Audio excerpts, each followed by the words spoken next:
નમસ્કાર, star India TV ન્યૂઝમાં આપનું હાર્દિક સ્વાગત છે। હું છું હેમલતા ત્રિવેદી। આપ જોઈ રહ્યા છો સ્ટાર ઇન્ડિયા ટીવી ન્યૂઝ, સત્યની વાતે સત્યની સાથે। જાલોદના ઇતિહાસમાં પ્રથમવાર ચર્ચમાં બંધારણના નાદ ગુંજ્યા। બાબા સાહેબની જન્મ જયંતિની ભવ્ય ઉજવણી કરાઈ। નેશનલ ક્રિશ્ચિયન કાઉન્સિલ દ્વારા આયોજિત કાર્યક્રમમાં ડોક્ટર સેમ પોલે એક હાથમાં બાઇબલ અને બીજા હાથમાં સંવિધાન રાખીને સમાનતાનો સંદેશ આપ્યો। મોટી સંખ્યામાં ખ્રિસ્તી સમાજ ઉમટી પડ્યો। ભારત રત્ન ડોક્ટર બાબા સાહેબ આંબેડકરની જન્મ જયંતિ નિમિત્તે જાલોદ ખાતે એક ઐતિહાસિક અને પ્રેરણાદાયી દ્રશ્યો જોવા મળ્યા હતા।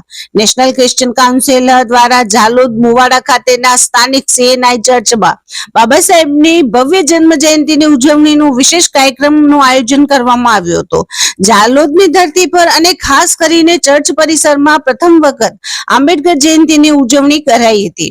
આ કાર્યક્રમમાં મુખ્ય વક્તા તરીકે ઉપસ્થિત એનસીસીના ફાઉન્ડર પ્રેસિડેન્ટ રાઈટ રેવ ડોક્ટર સેમ પોલે ઉપસ્થિત મેદનીને કાયદાકીય જ્ઞાન આપીને મંત્રમુગ્ધ કરી દીધી હતી। તેમણે મંચ પર એક હાથમાં પવિત્ર બાઇબલ અને બીજા હાથમાં ભારતનું સંવિધાન ધારણ કરીને સમજ આપી હતી। તેમણે જણાવ્યું હતું કે ભારતીય બંધારણ એ માત્ર એક દસ્તાવેજ નથી, પરંતુ દરેક નાગરિકની સુરક્ષાનું કવચ છે।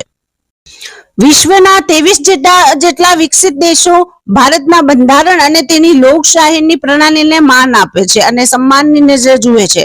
તેમણે ખ્રિસ્તી સમાજને પણ અપીલ કરી હતી કે બાઇબલના પવિત્ર આધ્યાત્મિક વિચારોની સાથે દેશના બંધારણીય મૂલ્યોને આત્મસાત કરીને ચાલવું જોઈએ।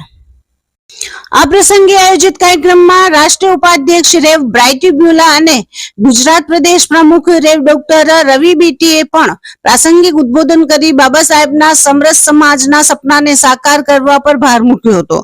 જાલોદ ચર્ચ ખાતે આયોજિત કાર્યક્રમમાં સમાજના હોદ્દેદારો અને મોટી સંખ્યામાં ખ્રિસ્તી સમાજના ભાઈ બહેનો અને યુવાનો ઉપસ્થિત રહ્યા હતા। કાર્યક્રમના અંતે સૌએ બંધારણ પ્રત્યે નિષ્ઠા રાખવા અને ડોક્ટર આંબેડકરના વિચારોને જીવનમાં ઉતારવાના શપથ લીધા હતા।